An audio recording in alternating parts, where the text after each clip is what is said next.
오늘 2025년 첫 주일 또 신년 감사 예배로 우리가 하나님을 예배 드립니다.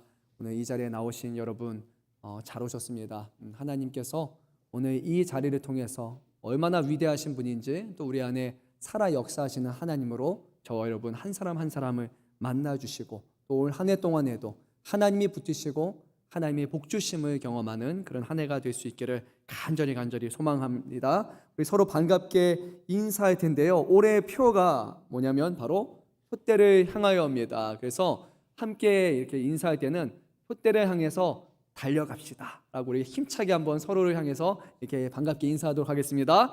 표대를 향해 달려갑시다. 표대를 향하여 달려갑시다. 네, 걸어가지 마시고요, 기어가지 마시고 오랜 동안 달려갈 수 있기를 간절히 소망합니다. 제가 여기 앉아 있는데요, 오늘 우리 차은희 지휘자님 얼굴을 보는데 왜 이렇게 은혜가 되는지 모르겠습니다. 여러분 궁금하시죠? 찬양대로 오시면 볼 수 있는데요, 막 이게 찬양하는 게 얼마나 좋으신지 맞나요? 그렇죠? 진짜 막 이게 뭐라고 말을 할 수가 모르겠어요. 막 너무 신나가지고 이렇게 찬양을 하시는데 제가 그거 보면서 우리 지휘자님 소녀 감성이시다 그런 생각을 좀 한 것 같아요. 여러분이 한번 보셔야 됩니다. 정말로 찬양을 찡그리며 찬양하는 게 아니라 찬양이 너무 즐거워서 기뻐서 하시는 모습을 볼 때 제 마음이 얼마나 이렇게 감격스러운지 모르겠습니다. 우리 성도 여러분들도 동일합니다. 회중에 앉아서 같이 찬양하지만 우리의 찬양이요, 이런 찬양이 되면 안 되죠. 말 그대로 찬양은 기쁘고 감사하여서 높이는 거야 되잖아요. 그래서 하나님 앞에 하나님 이 찬양을 하나님이 받아 주옵소서 이런 마음을 가지고 우리가 정말로 찬양다운 찬양을 했으면 좋겠습니다. 우리의 예배는 형식을 추구하는 예배가 아닙니다. 이 예배는 영과 진리로 드리는 예배잖아요. 하나님이 살아계심과 역사하심과 그분의 위로하심과 능력이 나타나는 시간이 바로 이 예배 시간이라고 저는 확신합니다. 성도 여러분, 기대하는 마음으로 나오시고 모든 기도, 모든 예배 순서 찬양 정말 하나님을 향해서 마음을 쏟으시기 바랍니다. 하나님이 받으시고 우리에서 예배하시는 큰 은혜로 덧입혀 주실 줄 저는 믿습니다. 어제 이제 오랜만에 저희 청년분들과 함께 토요 예배를 저희가 다시 시작해서 토요 예배 시간을 가졌는데, 그때 제가 말씀 준비하면서 하나님이 이런 마음을 주셨어요. 토요 예배가 아니라 저희가 주일 드리고 있고 이제 매주마다 드리기는 어렵고 다시 매월 한 달에 한 번씩 드리자라고 했을 때 개인적으로 저에게 또 다시 한번 준비해야 되니까 또 토요일이라는 시간 자체가 좀 바쁘잖아요. 사역자가 또 주의 준비해야 되니까. 그래서 마음에 염려가 있었는데 말씀을 준비하면서 주시는 마음이 뭐냐면 예배는 짐이 아니라 예배는 쉼이다라는 마음을 저에게 주셨어요. 그래서 맞아, 우리 청년들과 예배하는 게 나에게 주는 쉼의 시간이다. 오늘 주일날 우리 성도님과 예배하는 시간이 내가 뭐를 하고 내가 뭐를 드러내고 내 힘으로 하는 시간이 아니라 정말 주 안에서 말씀으로 하나 되고 말씀으로 위로함 받고 말씀으로 쉼을 얻는 시간이다라는 그 마음을 저에게 어제 주셨어요. 그래서 제 얼굴이 좀 오늘 좀 달라 보이지 않습니까? 막 이렇게 딱딱하고 그게 아니라 오늘 이렇게 뭐라고 할까요? 무거운 짐을 정말로 좀 떨쳐버렸습니다. 그래서 제 마음에 하나님이 그런 마음을 주셨어요. 그래서 우리 성도 여러분에게도 그런 마음을 주셨으면 좋겠어요. 예배를 드려야 하고 예배를 막 싸워 이겨야 되는 그런 예배가 아니라 우리에게 주신 쉼이다, 영적인 안식이고, 우리가 세상에 지쳐 있는데 세상에 너무 여러 가지가 오가고 있는데 오늘 우리를 사랑하시는 하나님께서 사랑하셔서 쉼과 안식을 주기 위해서 오늘 부르셨다라는 이 마음을 가지고 정말 찬양도 그런 마음으로, 기도도 그런 마음으로 오늘 말씀을 들을 때도 근데 너무 편안하게 하다 조시는 마시고요. 여러분 마음을 조금 다 이렇게 내려놓고 하나님 앞에 그렇게 예배로 나아갈 수 있기를 바랍니다. 정말 저에게 새해를 시작하면서 하나님이 이런 마음을 주셔서 저는 너무 감사한데 여러분 어떤지 모르겠습니다. 2025년 오늘 첫 예배를 드립니다. 오늘 바깥에 갑자기 눈이 와서 저희 오르간 반주자님도 버스 타고 오다가 사고가 나가지고 급하게 연락이 왔어요. 정말 이 자리에 또 이렇게 늦게나마 또 와주셔서 감사하고, 여러분 한 사람 한 사람이 이 자리에 나와 있는 게요 정말 하나님이 베푸시는 은혜가 아니면 무엇일까요? 지난주 시간에도 제가 잠깐 말씀을 드렸잖아요. 뉴스를 10시 반쯤에 잠깐 봤었는데 여객기 사건을 보면서 그때는 사망자 숫자가 한 30 몇 명이라고 떴었거든요. 그러고 나서 제가 나중에 보니까 2명을 제외하고 다 그런 걸 보면서 너무 마음이 아팠고 정말 그래도 하나님이 우리 성도 여러분 한 사람 한 사람 정말 예배할 수 있도록 또 하나님을 섬길 수 있도록 우리에게 생명 주셨고 정말 우리에게 주신 이 생명을 다해서 우리가 예배할 수 있을 때 하나님을 섬길 수 있을 때 섬기는 것이 우리의 사명이다라는 마음을 저에게 다시 한번 주셨던 것 같아요. 이 자리가요 우리가 오고 싶어서 우리가 예배 드리고 싶어서 된 자리가 아니라 하나님이 허락하셨기 때문에 하나님이 저와 여러분을 통해서 찬양받기를 원하시기 때문에 오늘 우리에게 허락하신 자리라는 것을 여러분 기억하시기 바랍니다. 그래서 오늘 이 자리를 통해서 하나님이 먼저 영광 받으시고 하나님의 놀라우신 영광이 우리에게도 미치는 그런 은혜의 시간 될 수 있기를 간절히 소망합니다. 여러분께 오늘 특별히 또 감사한 마음을 제가 표현하고자 합니다. 2024년 생각해 보니까요 여러분과 함께 주님의 몸된 교회를 같이 이뤄갈 수 있어서 제가 얼마나 감사한지 모르겠습니다. 우리 성도 여러분들이 교회의 일원으로서 예수 그리스도의 몸된 교회로서 한 해 동안 열심히 수고해서 감사하고 이 자리에 나와주셔서 감사하고 여러분이 이 자리에 있는 것만으로도 저에게는 너무 큰 위로와 격려가 되고요. 또 하나님이 여러분이 이 자리에 나와 계신 것만으로도 기뻐하실 줄 저는 그렇게 생각합니다. 또 새롭게 시작하는 2025년을 맞이해서 올 한 해도 주님의 몸된 교회라는 것을 우리가 기억하고 주님이 우리에게 주시는 세상의 빛과 소금 되는 그 사명을 다시 한번 기억하면서 오늘 교회로 하나님 앞에 세워지시고 또 하나님을 예배하는 예배자로서 올 한 해 동안 마음껏 하나님을 예배하고 하나님 앞에 쓰임받는 저와 여러분 되시기를 간절히 소망합니다. 최근 제가 읽었던 글이 있는데 글 안에 또 발췌한 글이 있어요. 글 안에 글이에요. 그래서 이야기를 여러분께 좀 들려드리면서 오늘 말씀을 시작하고자 합니다. 한 성도님 이야기인데요. 이분이 결혼하기 전에는 정말로 신앙 안에서 열심히 하셨던 분이에요.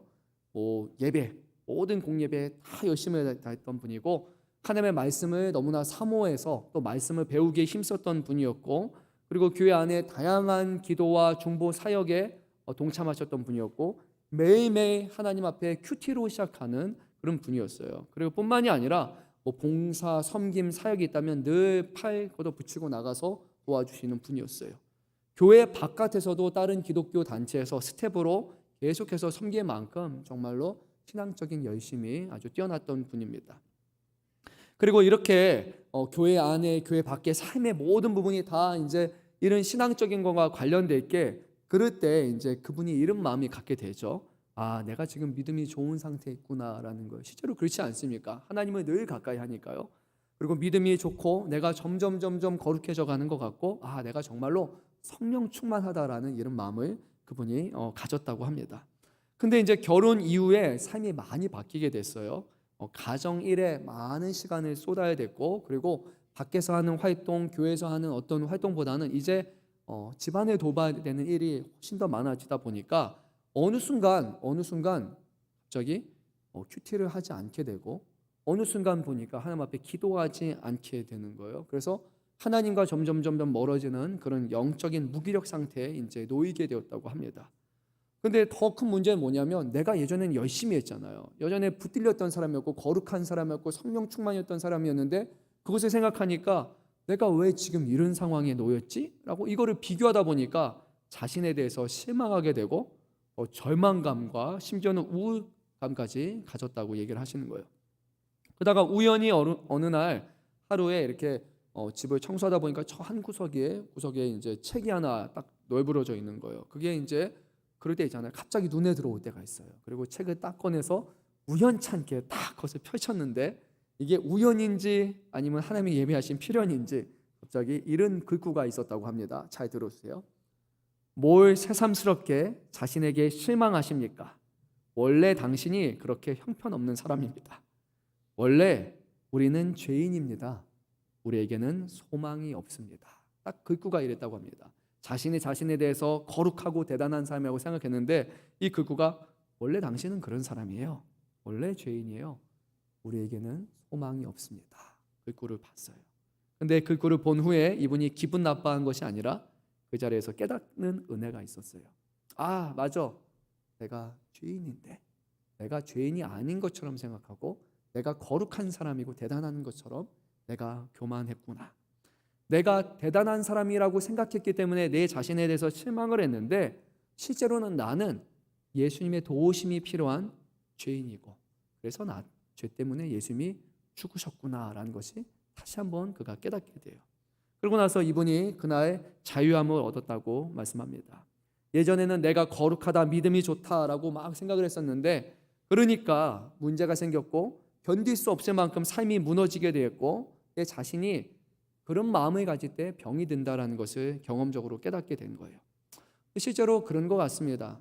경건한 그리스도인일수록, 또는 어떤 영적인 지도자, 어떤 교회 안에서 어떤 리더십을 맡은 사람들이 빠질 수 있는 그런 함정이 바로 내가 거룩한 사람이고, 내가 하나님과 가까운 사람이고, 하나님의 말씀을 잘 아는 사람이고, 하나님은 늘 내 편에 있는 것 같고, 내가 하는 모든 것이 말씀 가운데 잘하고 있는 것처럼 그렇게 여겨서 주변에 어떤 문제가 발생하다 보면 나는 잘하고 있는데, 나는 하나님의 뜻 가운데 하고 있는데 주변 사람들이 문제야 라고 이렇게 생각하게 되는 거예요.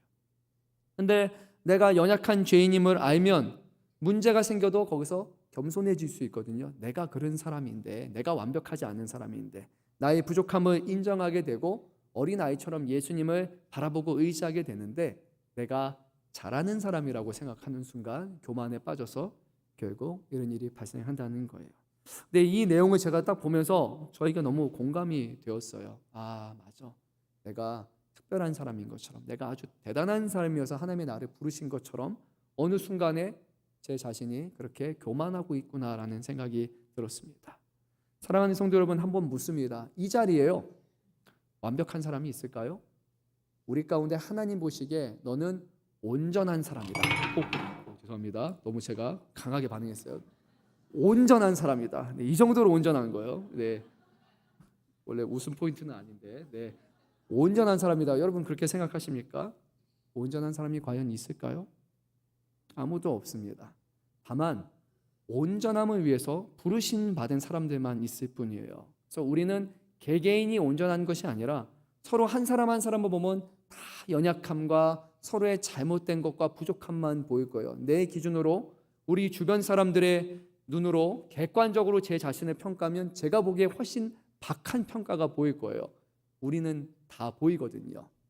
제가 또 누군가를 바라본 것과 그분이 자기 자신을 바라보는 것과의 평가는 전혀 다를 수도 있어요. 근데 우리는요, 서로를 평가하게 모인 것이 아니라, 누가 더 온전한가 그것을 경쟁하기 위해서 모인 사람들이 아니라, 서로의 연약함을 보다듬어주고 서로의 부족한 부분을 채워주고, 그리고 주님 안에서 온전한 하나가 되기 위해서 오늘 하나님이 우리를 불러주셨다는 거예요. 사랑하는 성도 여러분, 올 한 해요, 먼저 새로운 한 해를 시작하면서 우리의 어떤 것들을 좀 내려놓으면 좋을 것 같아요. 아, 내가 목사니까, 또 내가 어떤 중직이니까, 내가 어떤 직분자니까 내가 이런 사람이 돼야지, 내가 이런 사람인 것처럼 우리 스스로 만들어 오는 것들을 잠깐 다 내려놓고요, 우리는 하나님 앞에 부족한 사람이다, 하나님만 바라보고 붙들림 받아야 되는 사람이다 하고 이런 마음을 가지고 우리가 한 해를 시작하면 좋을 것 같습니다. 그래서 우리가 동일한 선상에서 올 한 해 다시 시작해서요, 우리가 도달해야 될 곳은 있습니다. 우리의 표어처럼 바로 표대라고 말하는 우리 예수 그리스도와 그분이 우리에게 예비하신 구원이라는 그 곳을 향해서 우리가 같이 달려나갔으면 좋겠습니다. 표대는요, 결승 지점에 세워둔 그런 깃발과 같습니다. 근데 오늘 우리가 표대라는 거 들으면 참 멋있잖아요. 뭐 결승점 이런 표현이 아니라 표대라는 걸 보니까 저는 어떻게 이렇게 번역을 멋있게 했을까? 왜냐하면 영어 성경을 보면 그냥 go이라고 이렇게 성경하거든요. 근데 이 표대라는 이미지에서 저에게 느껴지는 것은, 그 십자가에 달리신 예수 그리스도, 그리고 그 마지막에 하늘로 승천하신 그 주님의 모습이 저는 더 이렇게 와닿거든요. 과연 이 표대는 무엇일까? 사도 바울의 표현을 빌어서 이 빌립보서의 말씀을 통해서 보게 되면 이런 겁니다. 그리스도를 아는 것, 그리스도를 얻는 것, 그리스도 안에서 내가 발견되는 것, 이것이 바로 표대라고 얘기합니다. 그것을 우리는 쉬운 말로 구원을 얻는 것이라고 얘기하는데요, 다시 한번 말씀드릴게요. 구원이란 무엇인가? 구원을 얻는 게 무엇이냐? 그리스도를 아는 것이고, 그리스도를 얻는 것이고, 그리스도 안에서 우리가 발견되는 것이다 라고 얘기합니다. 여러분 멋있지 않습니까? 그리스도를 아는 것이어야 되고, 그분을 얻는 것이어야 되고, 우리와 그분이, 아니 그분 안에 우리 자신이 있다라는 것, 주님과의 온전한 연합이 바로 이 표대라고 성경은 분명히 말씀하고 있습니다. 그래서 올 한 해 동안요, 우리가 이 표대를 향해 나아갔으면 좋겠습니다. 교회 안에서 어떤 사역을 잘했다라는 그런 게 아니라, 우리가 어떤 일들에 대해서 열심히 계획대로 이루어졌다라는 것이 아니라요, 그리스도 안에 그분의 뜻하심과 그분의 계획하심 안에 우리가 함께 동참하고 그 뜻에 순종하는 사람으로 우리가 이 표대를 향해서 달려가는 한 해가 되기를 바랍니다. 우리의 목표점이요, 세상에서 성공하고 교회에서 인정받고 어떤 부귀영화 그런 것을 거머쥐는 것이 아니라, 다시 말씀드립니다, 그리스도를 아는 것과 얻는 것과 그리스도 안에서 발견되는 것이 되기를 바랍니다. 이거 얘기하면 설교 거의 다 한 거라고 저는 생각이 드는데요. 자, 오늘 말씀을 그래도 우리 조금 더 살펴보도록 하겠습니다. 조금 많이 살펴보도록 하겠습니다. 자, 오늘 말씀의 배경은요, 사도 바울이 로마에서 가택 연금 중에, 감옥에 갇힌 것은 아니고 집에 머물러서 밖에 나가지 못하는 가택 연금 중에 빌립보 교회에게 보낸 서신이 바로 이 빌립보서입니다. 빌립보 교회는 어떤 교회인가? 사도 바울이 원래 소아시아에 가서 복음을 전하려고 계획을 했어요. 근데 이상하게 가는 길마다 다 막히는 거예요. 길이 뚫을 수가 없는 거예요. 그러다가 마지막에 갑자기 하루는 한밤중에 환상이 보여지게 됩니다. 거기에 보니까 마게도니아에 있는 사람들이 손짓하는 거예요. 우리에게 와서 우리를 도와달라라는 손짓을 하게 되는 거예요. 사도 바울이 그 환상을 통해서 하나님이 소아시아가 아니라 마게도니아라는 유럽 쪽으로 가서 복음을 전하라고 하는구나라는 것을 그가 깨닫게 됩니다. 그래서 그가 그 말씀에 순종해서 마게도니아 지방으로 들어갔는데, 거기 있는 첫 성이 바로 이 빌립보였고요. 놀랍게도 거기서는 하나님이 예배하신 한 여성, 자색 옷감을 만드는 루디아라는 여성을 만들게 됩니다. 원래는 사도 바울이 제일 먼저 갔던 곳은 회당을 찾았어요. 근데 회당이라는 것이 보이지가 않는 거예요. 유대인들 남성 숫자만 10명이 되면 회당이라는 곳이 자리 잡게 되는데, 이 빌립보 지역은 그러니까 유대인들이 그렇게 많지 않았던 곳이었어요. 이방인에 주로 있는 곳이었습니다. 근데 그 회당이 아니라 이제는 사람들이 있을 만한 곳에 가서 물가를 가니까 거기에 루디아라는 사람을 만나게 되고, 그리고 그곳에서 루디아의 집에서 처음으로 가정교회가 세워지게 됩니다. 이후 하나님께서 이 지역에서 감옥의 간수가, 또 그 가정이 다 이제 구원받아서 이 빌립보 교회 성도가 되는 그런 은혜를 또한 베풀어 주시기도 하셨죠. 그래서 빌립보 교회 성도들은 대부분이 유대인이 아니라 이방인으로 구성이 되어 있어요. 그럼에도 불구하고 하나님께서 이 교회가 믿음 가운데 잘 성장하게 하셨고, 그리고 그 당시에 교회가 재정적으로 많이 어려웠어요. 가난하고 어려운 상황 가운데 놓여 있었는데, 그래도 열심히 사도 바울의 선교 사역을 늘 같이 도왔고, 이 교회의 특징 중 하나는 구제하기에 힘썼다는 것입니다. 근데 빌립보 교회는 본인들도 가난하고 본인들도 힘든데 본인들이 굶어가면서 다른 사람들을 구제했던 그런 특출난 교회였음을 우리가 보게 돼요. 그래서 사도 바울이 이 빌립보 교회에 대해서 생각할 때 어떤 생각을 가졌냐면, 빌립보서 여러분이 1장 3절 이하의 말씀을 보면 이렇게 사도 바울이 얘기합니다. 이 교회는 첫째 날부터, 그리고 지금 사도 바울이 편지를 보내는 그날까지 복음을 위한 일에 적극적으로 참여하는 교회다라고 평가를 합니다. 소극적이 아니라 남의 일처럼 여기는 게 아니라 첫날부터 지금까지 복음이라면, 복음 전하는 것이라면, 영혼 살리는 것이라면 우리 다 힘써야 된다라는 그 열심을 가진 교회였어요. 그래서 사도 바울이 이 빌립보 교회에서 생각을 하는데, 가난하고 어렵고 핍박 가운데 있는 교회였는데, 놀랍게도 사도 바울 마음속에 항상 하나님 앞에 감사하다는 마음을 줬어요. 교회를 생각할 때마다 감사한 거예요. 그리고 이 교회에 있는 성도들을 위해서 기도할 때마다 어떤 기도를 했냐면 기쁜 마음에 간구를 했다고 성경은 말씀합니다. 여러분, 저도 목회자지만요, 제가 기도를 할 때 때로는 성도님에 대해서 생각할 때 하나님 너무 마음이 아픕니다, 이런 기도가 나올 때가 있어요. 삶의 처지와 상황 때문에 그럴 때도 있고, 또 어떤 분들은 이분은 조금 더 하나님 앞에 붙들렸으면 좋겠는데 그 믿음을 놓고 기도할 때마다 하나님 이런 마음이 들 때가 있어요. 근데 사도 바울이 이 빌립보 교회를 기도할 때마다 근심의 마음은 없고요, 늘 기쁜 마음으로 가득 찼다라고 성경이 그렇게 말씀합니다. 얼마나 어떤 교회이길래 정말 목회자의 마음에 기쁨으로 가득 찼을까요? 근데 빌립보 교회 안에를 잘 들여다보면요, 문제가 없는 교회가 아니었습니다. 아까 말씀드린 것처럼 가난했어요.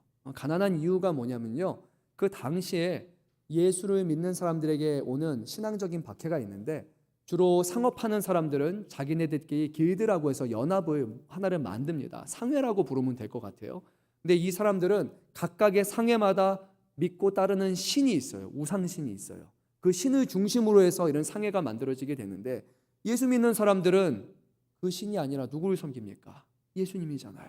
그러니까 그들과 함께 상업 활동을 할 수가 없게 되는 거예요. 결국에는 입지가 좁아지게 되고 상업 활동하는 것 자체가 어렵고 그들에게 배척당하게 되고 핍박을 당하게 되는 거예요. 그래서 예수 믿는다는 이유 하나만으로 가난에 처한 사람들이 바로 이 빌립보 교회 성도들이었습니다. 그리고 예수를 믿는다는 이유로 거센 핍박이 있었습니다. 주변 사람들로부터. 그뿐만이 아니라 나중에는 이 교회 안에 내분이 발생해요. 결국 세 가지 삼중고를 겪었던 교회입니다. 그런데도 놀랍게 사도 바울은 이 교회를 생각할 때마다 하나님이 주시는 기쁨으로 가득하다라고 그렇게 고백을 하게 됩니다. 사도 바울이 이 서신서를 쓴 여러 가지 목적이 있지만 첫 번째 목적은 어려운 형편 중에서도 복음에 끝까지 참여하는 이 교회와 이 성도들에게 감사를 표현하는 것이고 그들을 격려하기 위한 첫 번째 목적이 있습니다. 또한 두 번째로는 교회 안에 발생하는 내분이 있는데 이것을 그냥 간과하는 것이 아니라 그것을 종식시키고자 하는 그런 목적을 가지고 기록했고, 끝으로 교회 안에 침투한 세력, 늘 초대교회 교회마다 침투한 세력이 있는데 바로 거짓 교사들의 잘못된 가르침을 깨우치기 위해서 이 서신서를 기록하게 됩니다.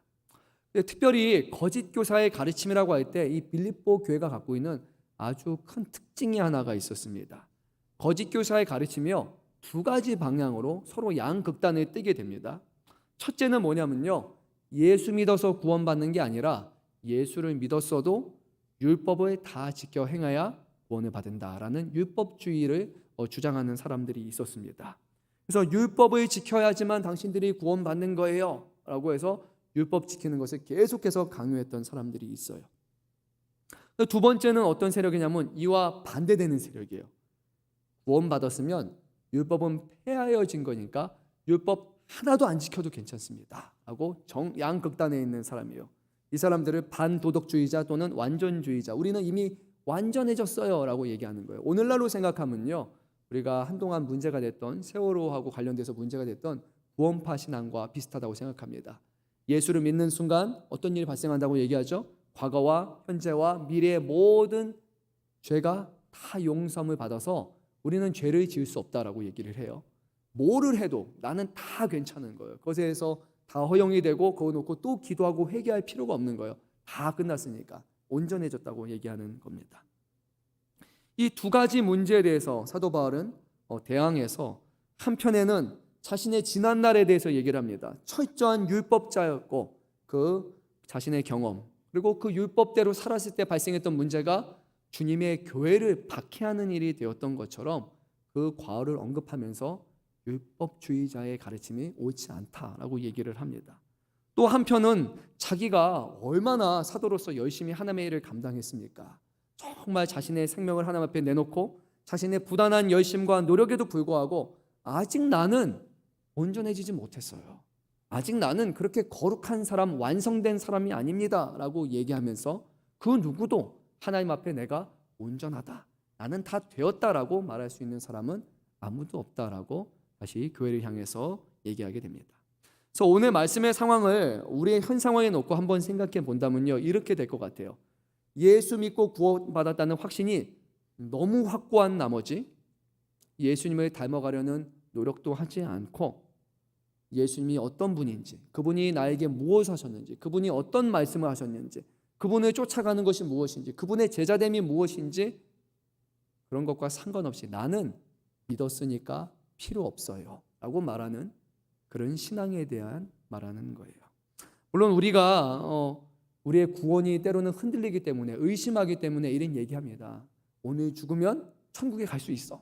이런 질문 어렸을 때 좀 많이 했거든요. 그래서 네 라고 말할 수 있어야 돼. 그래야 천국에 갈 수 있는 거야. 근데 물론 그것은 교육을 위한 거예요. 우리의 믿음이 흔들려서는 안 된다. 하나님이 부르셨고 구원하신다는 것을 가르쳐 주는 거예요. 하지만 자기 확신적인 신앙임에도 불구하고 내가 구원을 받습니다 라고 말하는 것은 잘못된 것이죠.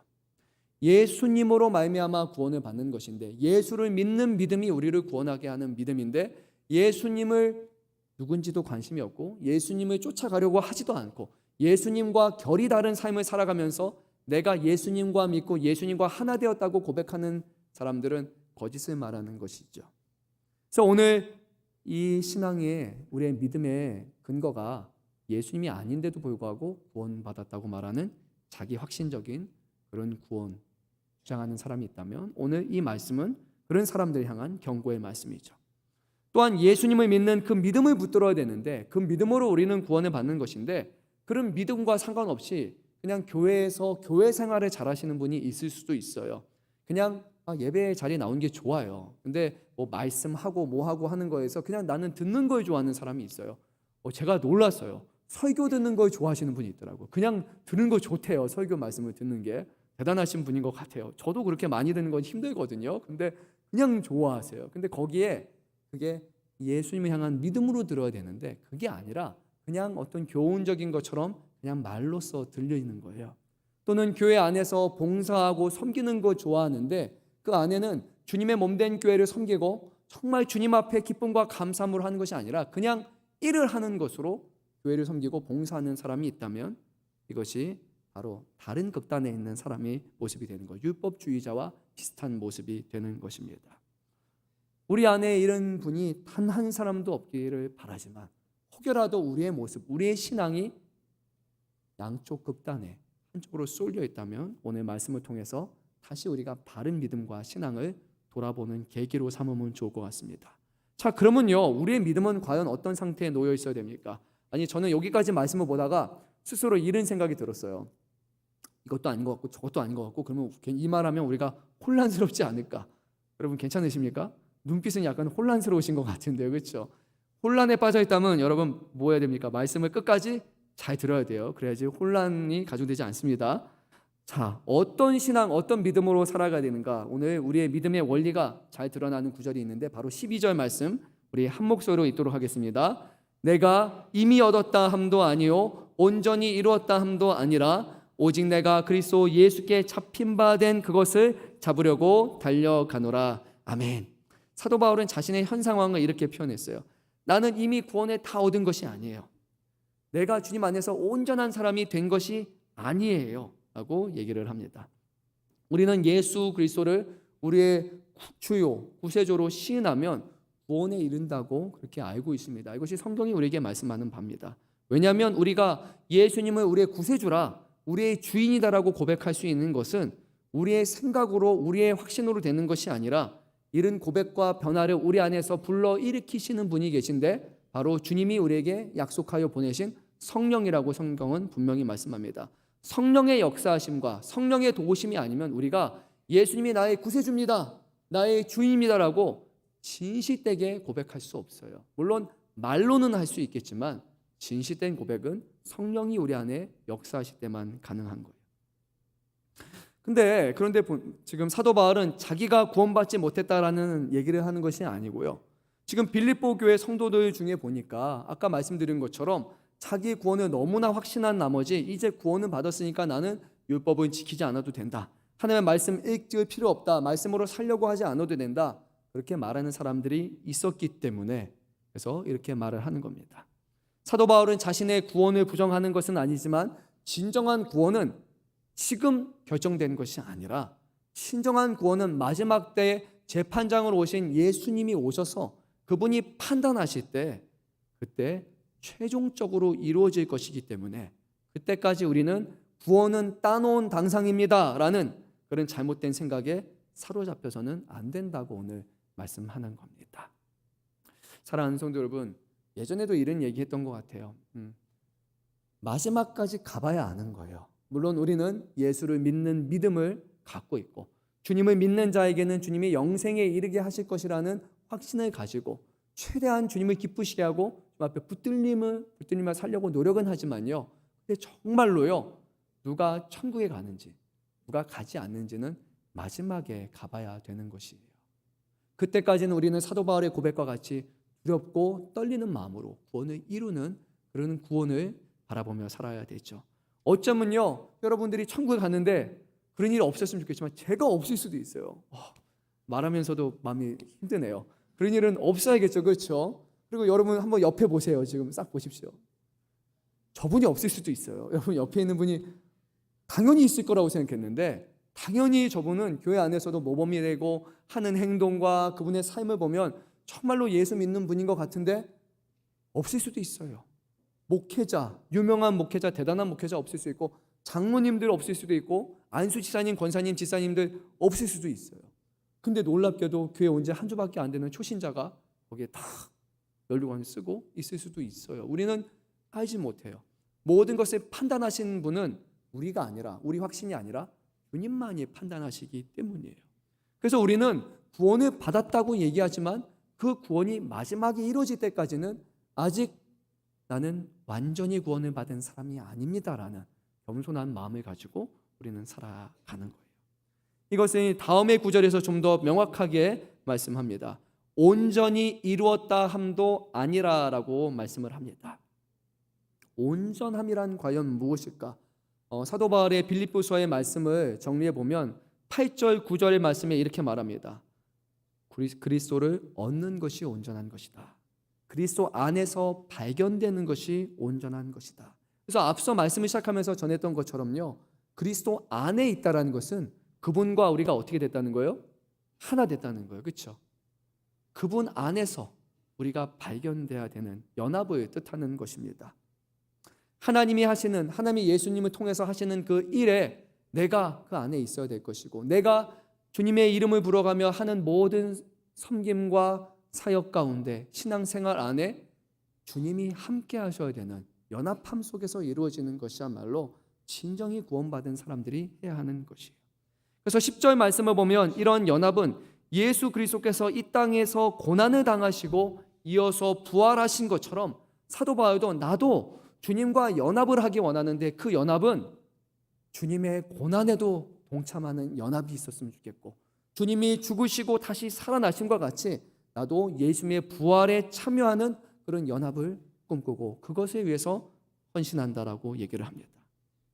예수님의 죽으심과 부활은 오직 하나님의 거룩하신 말씀과 예수님을 향한 변하지 않는 영원한 계획 안에서 예수님의 전적인 순종을 통해서 이루어진 것처럼 사도 바울도 하나님의 거룩하신 뜻과 계획 안에서 전적으로 자기 자신을 하나님 앞에 복종시켜서 내가 주인이 아니라 내 안에 예수가 사시는 것이라는 고백 가운데 주를 위해 서면 내가 그동안 나의 유익이라고 여겼던 것을 다 버리고 배설물처럼 여긴다라는 그 고백 안에서 주님을 향한 온전한 순종 안에 이루어질 것을 그는 얘기하는 거예요.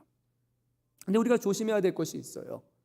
주님과 연합한다라는 의미에 있어서는 먼저 우리가 주님의 뜻에 맞추는 거예요. 근데 가령 우리가요, 내가 하고 싶은 것을 하고 주님이 우리의 뜻에 맞춰주기를 바라는 경우가 있을까요, 없을까요, 여러분? 있어요. 하나님, 내가 이거 하고 싶어요. 내가 이거 됐으면 좋겠어요. 라고 정해놓고 주님이 이거 도와주세요. 라고 하는 거예요.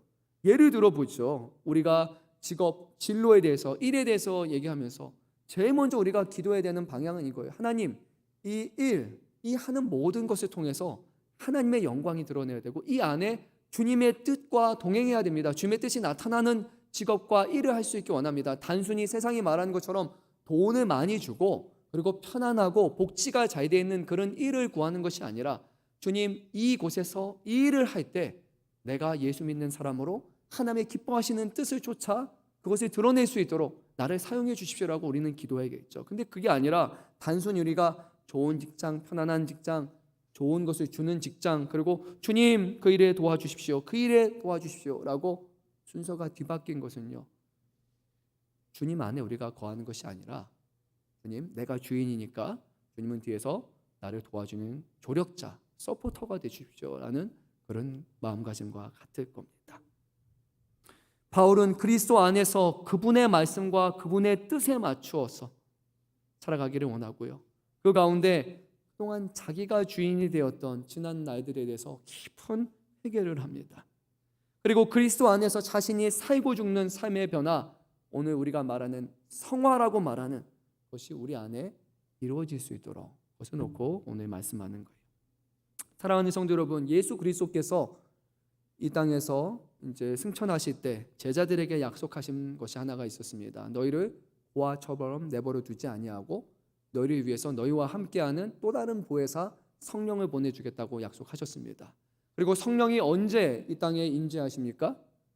오순절 마가의 다락방에서 그 자리에서 기도하는 사람, 빌기를 맞추며 진동하면서 성령이 모든 사람들에게 임하게 됩니다. 그리고 그 성령은 유대인들뿐만이 아니라 고넬료 가정에 성령이 임재하심으로 말미암아 유대인과 이방인 모든 하나님을 사모하고 예수님을 믿는 이들에게 약속하신 성령이 임하게 됩니다. 그리고 그 성령이 오늘 어디 계실까요?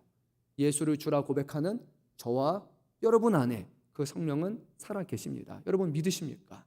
우리 안에 성령이 계세요.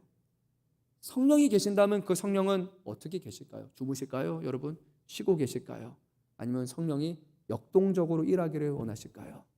성령은요, 일 안 하시는 분이 아니에요. 그분은 매일매일 매 순간순간마다 일하기를 원하시는 분이고 우리 안에서 우리의 삶에 변화를 일으켜 주기를 원하시는 분이에요. 우리에게 요구하시는 것이 있어요. 우리를 때로는 미시고 때로는 끄시고 하시면서 우리 삶 가운데 변화로 이끌어 주셔요. 근데 물론 우리가요, 성령의 인도하심에 반항할 수 있습니다. 아우 안 해요. 그건 못해요. 내가 못하겠어요. 내가 그렇게까지 예수 믿은 건 아닌 것 같아요. 그러면 내 자아가 사라지고 내 하고 싶은 것이 사라지고 주님이 주인 된다, 예수님이 주인 되고 성령이 주인 된다, 그런 거는 좀 너무 과몰입한 것 같고 너무 그렇게 열심으로 나는 믿을 게 아니라 내 하고 싶은 거 하고 내 시간 지키고 하면서 그러면서도 예수 믿고 그리고 구원받고 그렇게 천국 가고 싶고 주님이 거기다가 필요한 것을 채워주시고 볶아주시면은 너무 좋은 내가 원하는 신앙과 내가 원하는 방향으로 살아가는 그런 우리의 모습이 있겠죠. 네, 성령이 우리 안에 계신다면 그때마다 우리 안에 아주 불편한 마음이 생기기 시작할 거예요. 성령이 주인이신데 우리가 주도권을 가지려고 할 때 성령께서는 조용히 침묵하시는 것이 아니라 그 주도권을 본인이 가져가시려고 하시죠. 그리고 우리가요 이런 문제가 발생할 때 자꾸만 주님으로부터 떨어지려는 그런 생각을 한단 말이에요. 구원과 우리가 구원이라는 것은 주님과의 연합이라고 말씀드렸잖아요. 하나됨인데 우리가 자꾸만 벗어나려고 한단 말이에요. 그렇죠? 그래서 이렇게 떨어지려고 한단 말입니다. 근데 정말로 떨어지면 문제가 되는 거예요. 주님과 연합할 때 생명인데 우리가 주님과 떨어지면 편안하고 진짜 사는 것처럼 여기지만 실제로는 죽음이라는 것을 우리는 기억해야 돼요. 그런데 그게 숨통이 트이는 거라고 생각하고 주님과 더 멀어지고 거리를 둘 때 내가 사고 내가 하고 싶은 걸 하는 게 사는 거야 라고 우리가 때로는 착각하며 살아갑니다. 하지만 그것이 아니에요. 성령님의 말씀에 순종하는 것, 그분의 뜻에 쫓아 복종하는 것이 실제로는 우리가 사는 것이라는 사실을 우리는 기억을 해야 되죠. 그리스도를 주라 고백하는 신실한 사람이라면 우리의 생각, 우리의 삶의 방식, 우리의 습관, 우리의 너무나 익숙한 주변 환경과 문화라고 할지라도 그것의 모든 주도권을 내가 거머쥐는 것이 아니라 내가 살아가는 것이 아니라 그것을 주님께 내어드리려고 하고 그 가운데 주님이 기뻐하시는 모습으로 변화되는 그 과정을 우리가 겪게 됩니다. 그것이 그 거룩함을 쫓아가는 성화라고 다시 한번 말씀드립니다. 사도 바울은 이것을 기억해야 된다고 말합니다. 다 되었다, 온전하다, 완전하다, 완벽하다, 다 따놨다라는 것은 존재하지 않고 우리는 그것을 위해서 날마다 붙들려서 달려가야 된다라고 얘기를 합니다. 근데 중요한 것이 한 가지 있습니다.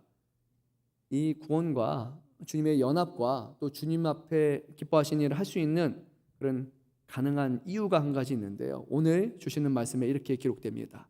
오직 내가 그리스도 예수께 잡힌 바 된 그것을 잡으려고 달려가노라. 아멘. 무슨 말이냐면요, 그리스도께서 우리를 먼저 붙잡으셨기 때문에 우리가 주님께 나아갈 수 있다는 거예요. 이 자리에 나오신 분 중에 어쩌면 내가 예수를 믿었고 내가 신앙생활하고 있고 내가 열심으로 봉사하고 있고 내가 하는 것이라고 생각할 수가 있어요. 그게 우리가 빠질 수 있는 착각인 것 같아요. 내 신앙, 내 열심, 내 헌신, 내 수고, 내가 하는 것이라고 생각할 수 있어요. 그런데 그 모든 것이 가능한 이유는요, 실제로는 예수님이 우리를 잡고 계시기 때문에 가능한 거예요. 강한 손으로 잡지 않는다면, 우리를 붙잡지 않는다면 우리는 쉴 새 없이 여기서부터 벗어나려고 하는 우리의 옛사람의 모습이 있기 때문에 우리 스스로 주님 안에 나아갈 수 없는 거예요. 그래서 오늘 사도 바울은 뭐라고 말하냐면요, 이렇게 말합니다. 예수님이 나를 잡으셨잖아요. 그러니까 내가 할 수 있는 것은요, 잡힌 상태로 계속 잡히도록 하는 게 내가 할 수 있는 겁니다. 내가 주님을 잡는 것이 아니라 주님이 나를 붙잡았으니까 계속 붙잡히며 살아가는 것, 그것을 위해서 내가 달려가겠노라라고 고백합니다. 사랑하는 성도 여러분, 주님 앞에 붙잡혀 있으십니까? 주님 앞에 붙잡혀 있기를 바라고 계십니까? 아니면 자꾸만 뿌리치려고 하십니까? 붙잡혀 있는 것이 구원이고요, 붙잡혀 있을 때 주님이 우리의 삶을 책임져 주시고 우리의 인생을 이끌어 가신다는 사실을 우리는 기억해야 됩니다. 주님이 붙잡으셨어요. 여러분 잘 아시잖아요. 사도 바울이 원래 자신의 하려고 했던 것은 예수 믿는 사람들을 다 붙잡아다 감옥에 넣으려고 하는 것이었어요. 그런데 그가 다메섹 도상에서 자기를 만나 주시고 자기를 붙잡아 주시는 예수님을 만났어요. 그러고 나서 사도 바울은 그 이후로부터 그 붙잡힘에 기대어서 그 붙잡힘을 붙들고 살려고 노력을 하게 됩니다. 오늘 저와 여러분을 첫 만나 주시는 그런 삶의 순간이 있을 겁니다. 주님이 인도하시고 주님이 저와 여러분의 마음 문을 열어주시고 우리 안에 예수를 주라 고백하는 그런 고백이 우리에게 주셨어요. 여러분, 그때 그 순간 우리의 마음을 열어서 주님 앞에 붙잡혔던 시간을 기억하시기 바랍니다. 그리고 주님 앞에 그런 마음가짐으로 우리가 새해를 다시 한번 맞이했으면 좋겠습니다. 우리 한번 말씀을 읽도록 하겠습니다. 13절 말씀 읽도록 하겠습니다. 형제들아, 나는 아직 내가 잡은 줄로 여기지 아니하고 오직 한 일, 즉 뒤에 있는 것은 잊어버리고 앞에 있는 것을 잡으려고. 사도 바울은 자신의 지난날의 삶을 기억합니다. 예수 믿기 전에 그의 삶인데요, 크게 두 가지 방향으로 그의 삶을 회고합니다. 첫 번째는 5절 6절 말씀 제가 한번 읽겠습니다. 나는 8일 만에 할례를 받고 이스라엘 족속이요 베냐민 지파요 히브리인 중에 히브리인이요 율법으로는 바리새인이요 열심으로는 교회를 박해하며 율법의 의로는 흠이 없는 자라. 예수 믿기 전에 율법으로 구원받는다고 말했던 그 시대의 사도 바울의 지난날의 모습을 회고하는 겁니다. 근데 문제는 6절 말씀인데요, 이 열심으로 한 것이 뭐냐? 교회를 박해하는 거였어요. 근데 여기 아이러니가 하나 있어요. 율법을 기준으로 보니까 율법의 의로는 흠이 없는 거예요. 예수님의 몸된 교회를 박해하는 게 율법적으로는 문제가 되지 않았던 것을 자기가 생각하면 잘못된 거잖아요. 주님의 교회를 세워야 되는데, 주님이 기뻐하신 일을 한다고 했는데, 하나님의 뜻이라고 생각했는데 그것이 주님을 박해하는 일이 되어버렸어요. 그래서 그 율법으로는 온전하지 못하다라고 얘기하는 겁니다. 그리고 말씀드린 것처럼 다메섹 도상에서 그가 주님을 만나서 자신의 삶을 깨어지게 됩니다. 예수 믿고 나서 사도 바울의 삶이 어땠습니까? 내가 주인이 아니라 내 안에 예수가 사시는 것이라.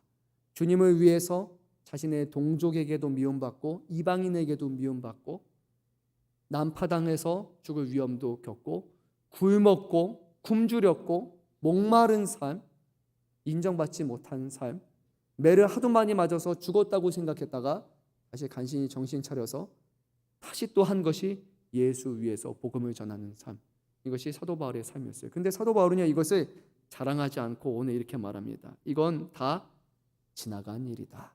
이것은 다 뒤의 일이다 라고 얘기를 합니다. 사랑하는 성도분, 이것이 중요한 것 같아요. 우리의 삶 가운데요, 빛났던 시간이 있어요. 특히 교회 안에서, 신앙 안에서 어쩌면 지금 이 순간이 여러분이 가장 빛나는 시간일 수도 있을 텐데요, 근데 우리가 종종 그 빛났던 영광을 계속 바라보며 살아가는, 회상하면서 그때가 좋았지, 그때가 좋았지, 그때 내가 열심히 했지, 그때 대단했지라고 자꾸 표대가 앞에 있는데 뒤를 바라보면서 표대가 여기 있는 것처럼 생각하시는 분이 있어요. 근데 표대는 뒤가 아닙니다. 오늘 사도 바울은 표대는 앞에 있다고 얘기해요. 과거의 영광에 사로잡혀 가는 사람들은 그 과거에 내가 끼쳤던 영향력과 내가 했던 어떤 업적들과 내가 했던 뭔가를 더 강조하는 분이 경우가 많은 거예요. 주님은 계속해서 앞으로 나아가라고, 오늘 살아가라고 말씀하시고 오늘 우리를 통해서 일하겠다고 말하시는데, 우리는 아니요, 오늘 모습보다는 내가 10년 전에 더 열심히 헌신했고요. 그때 더 잘했는데 그때 좋았고 그때 대낮했고 그때가 표때인 것처럼 생각하는데 사도 바울은 오늘 아니라고 얘기합니다. 오직 한 일, 즉 뒤에 있는 것은 잊어버리고, 사도 바울이 뒤에 있는 것을 끌어낸다면 그 누가 사도 바울에 비견될 수 있겠습니까? 근데 사도 바울은요, 아니야. 그거는 다 지난 일입니다. 나는 과거가 아니라 현재 앞에 있는 것을 잡으려고 살아가는 사람입니다. 고 고백합니다. 사랑하는 성도 여러분, 2025년을 맞이하면서 우리가 가져야 되는 마음가짐이에요. 물론 과거의 뜰이 없는 것이 되는 게 아니에요. 무가치한 것이 되지 않습니다. 그때 하나님이 우리를 사용하셨고 우리를 통해서 영광 받으신 것에 대해서는 우리는 감사하며 살아가는 게 맞아요. 하지만 그 영광이 내가 주인공이었던 것처럼, 내 위협과 내 업적인 것처럼 생각하고 살아가는 것은 예수님 그분의 높이신 것이 아니라 우리의 높아짐을 기억하며 살아가는 거예요. 오늘 우리에게 목표점은 다시금 앞에 있다고 성경은 말씀합니다. 자, 우리 한번 14절 말씀 끝으로 읽도록 하겠습니다. 표대를 향하여 그리스도 예수 안에서 하나님이 위에서 부르신 부르심의 상을 위하여 달려가노라. 아멘. 올 한 해 우리가 기억해야 할 것이 있습니다. 하나님이 우리를 그리스도 안에서 부르셨다는 겁니다. 누구 안에요? 그리스도 안에 부르셨어요. 하나님이 우리를 그냥 부르신 적이 없어요. 우리는 오직 그리스도 안에서만 부르심을 받았고 그리스도 안에서만 우리에게 생명이 있어요. 예수님이 말씀하셨잖아요. 내가 길이요 진리요 생명이니 나로 말미암고는 아버지께로 자가 없느니라. 여러분, 아무도 없습니다. 예수님 말씀이에요. 예수님 건너뛰고 하나님께 나아갈 수 있는 사람은 단 한 사람도 없습니다. 우리 안에 불가능한 거예요. 근데 예수님과 건너뛰고 하나님을 만나려고 하는 사람들이 있다면 여러분 죄송하지만 죄인의 몸으로 하나님을 만나서 하나님 앞에 혼나는 일밖에 남아있지 않아요. 예수님을 통해서만 우리의 죄가 해결받게 되는 거고 사망이 아니라 구원을 받을 수 있게 되는 거예요. 그렇다면요, 예수 안에서 우리가 부르심을 받았다라는 것은 우리는 그 예수님 안에 머무르는 삶이요, 그분과 하나 되는 삶을 우리는 바라보고 추구하며 살아가야 되는 거예요. 우리 주님은 주님의 말씀을 듣고 행하는 자, 그 말씀 안에 거하는 사람을 주님과 합한 사람이라고 말씀하셨잖아요. 올 한 해 시작하면서 내 방식과 내 익숙한 것이 아니라, 내 경험이 아니라, 내 사역, 내 신앙이 아니라 하나님의 말씀으로 다시 한번 우리가 돌아가야 합니다. 하나님이 예수님을 통해서 우리에게 뭐라고 말씀하시는지 우리는 듣는 사람이 되어야 되고 그 말씀 안에 주님께 매달리고 주님 안에 거하는 사람이 되어야 됩니다. 근데 오늘 말씀에 한 가지 저에게 위로가 되고 감사한 것은 이것인데요. 하나님이 우리를 부르셨는데 그 목적이 여러분 정말로 놀랐습니다. 우리 14절 말씀 다시 한번 읽어볼게요. 표대를 향하여 그리스도 예수 안에서 하나님이 위에서 부르신 부름의 상을 위하여 달려가노라. 아멘. 하나님이 무엇을 위해서 우리를 부르셨다고요? 부름의 상을 위해서, 상 주시기 위해서 우리를 불러주셨다는 거예요. 벌받기 위해서가 아닙니다. 우리 위해서 상이 예비되어 있습니다. 그래서 우리가 이 길을 끝까지 걸어가는 자에게는 하나님이 예비하시는 상이 있다는 거예요. 문제는 우리가 그 최종적인 상을 얼마나 큰 가치로 두느냐인 것 같습니다. 우리 주변에 있는 우리가 가지고 누리고 있는 것이 더 크게 보인다면 우리는 다른 박질이 아니라 사도 바울처럼 달려가는 사람이 아니라 어떻게 가겠습니까? 그냥 세월에 밀려서 그냥 어쩔 수 없이 가는 사람이 될 거예요. 근데 사도 바울은요, 밀려가는 사람이 아니에요. 기어가는 사람이 아니에요. 오늘 여기를 향해서 어떻게 갑니까? 다른 박질하면서 달려가는 사람이에요. 그 이유는 한 가지예요. 이 상이 얼마나 큰 상인지를 알았기 때문이에요. 그가 가진 어떤 것, 이 세상에서 경험한 어떤 것보다도 하나님이 부르신 상이 가장 큰 거라는 확신이 있을 때 우리는 그 상을 향해 달려갈 수 있는 겁니다.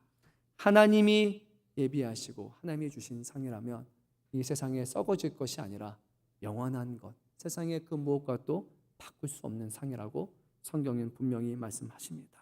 사랑하는 성도 여러분, 하나님이 여러분에게 복 주심을 믿으십니까?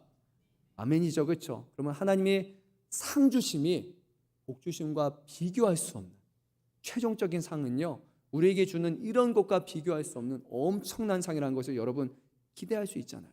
예측할 수 있잖아요. 그 상을 바라보셨으면 좋겠어요. 하나님이 상 주심으로 우리를 부르십니다.